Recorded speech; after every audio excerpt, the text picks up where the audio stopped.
নমস্কার, রাধে রাধে বন্ধুরা।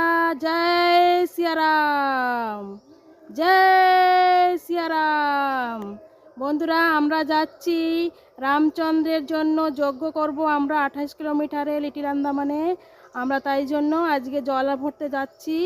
আমি এখন মন্দিরে যাচ্ছি, মন্দির থেকে জল ভরে নিয়ে আমরা জল এনে যজ্ঞ করব। ওখানে রামচন্দ্রের পুজো হবে আমাদের কালী মন্দিরে।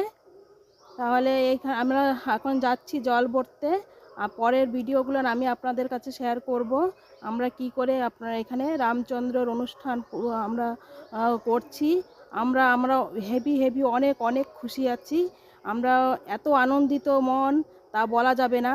আপনারাও প্রদীপ দান করবেন। সকাল সকাল ঘুম থেকে উঠে আমি সব কিছু করে আর রাত্রিবেলা প্রদীপ দান করব। এখন প্রদীপ দিয়েছি, একটি জ্বালিয়েছি, আর রাত্রিরে আমরা 108টি করে প্রদীপ সবাই দেব। আপনারাও সকলে প্রদীপ দেবেন।